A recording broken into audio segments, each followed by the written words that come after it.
Look how I spent my Sunday. Omo, I woke up on Sunday morning. I was so tired, so exhausted, and I had to dress up and go to church. I was stretching my body here. I was really weak, still trying to understand what's happening. I proceeded to the kitchen to take my daily lemon water.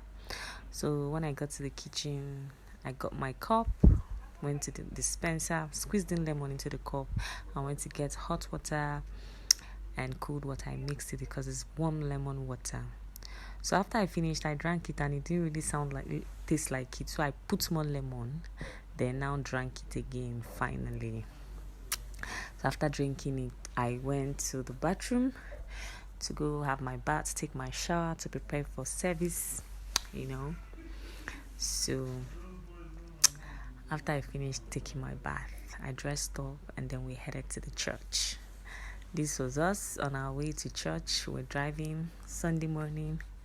So we got to the church premises. There was no parking space. So we had to park outside and walk into the church. It was like 3 minutes trek. So see when we were trekking to the church. We got to the church. Service started. This was during choir ministration. We were in the spirit. Some people were in the spirit actually. Then this was when Pastor Jerry climbed the pulpit to preach. I was looking like a good girl listening to his preaching. To be fully energized spiritually and mentally. So after service ended, and then we left the church premises and then we're going home.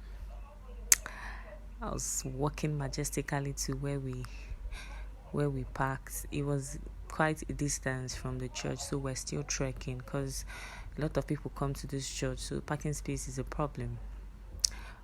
I was trekking down to where we parked, and then I was not even smiling because the sun was disturbing me. So we finally got to the car. This was also on our way home. The road was scanty. First subsidy now, your mate.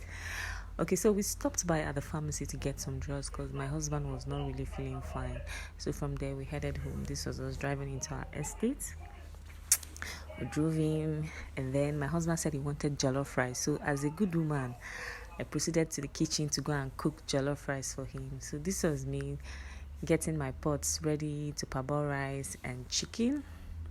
So this was me. I already put the water on fire for the rice. Then I came to spice my chicken. It was me. I was putting the chicken inside the pot. After putting it, I was counting it to know how many pieces. After putting it, I proceeded to get my onions. I was cutting my onions, inside the pot. Then I put ginger and garlic powder. Then I spiced it with salt, Maggi, Mivina, thyme, and the rest. Okay, this was where I went to go and get ginger and garlic powder. Okay, I just put it. Then after that, I went to... What was I even doing here? What was I doing here? Okay, this was salt. So then I added salt. And then this was me. I went to get thyme. Yeah, this is thyme. This is Maggi. I turned it properly. I think I've added Mivina. I on the gas and I put the chicken on fire. So I had to put one boiled egg into the rice that was already parboiling because I wanted to use it for salad. So I was done parboiling the rice. I removed my egg, washed my rice properly, made my stew base. After making my stew base, I made sure it was tasty, and then I poured the parboiled rice into the stew, and then I stirred properly. After stirring, I covered it up, and the rice was done. See me going to give the rice to Oga.